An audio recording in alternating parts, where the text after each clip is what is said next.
পবিত্র কোরআনুল কারিমে 4 জন মায়ের কথা উল্লেখ আছে।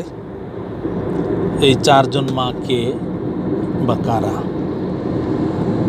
প্রথমত এক মায়ের কথা উল্লেখ করা হয়েছে যে জন্ম নেননি, অর্থাৎ কেউ তাকে জন্ম দেয়নি, কিন্তু তিনি বিয়ে করেছেন এবং সন্তান জন্ম দিয়েছেন।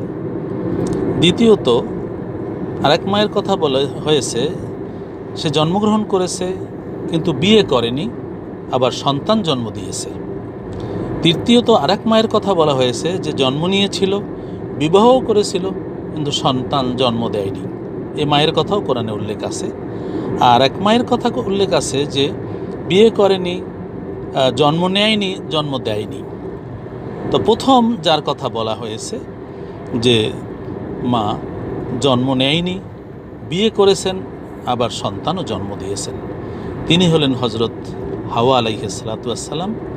আল্লাহ পাক রব্বুল আলামিন তাকে আদমের অংশ দিয়ে সৃষ্টি করলেন এবং আদম আলাইহিস সালামের সাথে তার বিবাহ সম্পন্ন হলো এবং তিনি সন্তান সন্ততি জন্ম দিয়েছেন। দ্বিতীয়ত মা হচ্ছেন যেই মা তিনি জন্ম নিয়েছেন, তাকে কেউ জন্ম দিয়েছে কিন্তু বিয়ে করেননি, আবার নিজে সন্তান জন্ম দিয়েছেন, তিনি হলেন হজরত মারিয়াম আলাইহিস সালাম।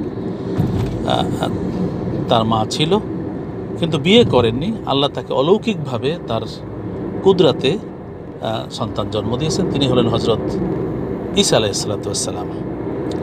অতএব এই মা হলেন হজরত মারিয়াম আলাইহিস সালাতু ওয়াস সালাম।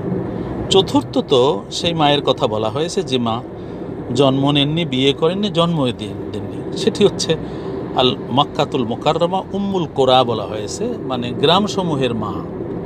সে হলো মক্কা শরীফের নামকরণ করেছেন আল্লাহ উম্মুল কোরা, মানে সমস্ত গ্রাম, সমস্ত শহর, সমস্ত পৃথিবীর মা এই মক্কা। অতএব এই শব্দ ব্যবহার করে 4 জন মায়ের কথা বলা হয়েছে পবিত্র কোরআনুল কারিমে, যেখানে প্রথম হাওয়া আলাইহিস সালামের কথা, যিনি জন্ম নেননি, আল্লাহ পাক তাকে সৃষ্টি করেছেন, বিয়ে করেছেন, তিনি হযরত আদম আলাইহিস সালামের সাথে জন্মও দিয়েছেন, তিনি হযরত হাওয়া আলাইহিস সালাম। আর যে জন্ম নিয়েছেন, বিয়ে করেননি কিন্তু সন্তান জন্ম দিয়েছেন, হযরত মারিয়াম আলাইহিস সালাতু ওয়াস সালাম। আর যিনি জন্ম নিয়েছেন, বিবাহও করেছেন, জন্মদিন সেই মায়ের কথাও আসছে, হযরত আসিয়া আলাইহিস সালাম, ফেরাউনের স্ত্রী। আর চতুর্থত ওই মা, মানে শহরসমূহের মা উম্মুল কোরা, মক্কা নগরীর কথা বলা হয়েছে। আল্লাহ পাক আমাদেরকে পবিত্র কোরআনের এলেম বাড়িয়ে দিন এবং আমল করার তৌফিক দিন। আমিন। আসসালামু আলাইকুম ওয়া রাহমাতুল্লাহ।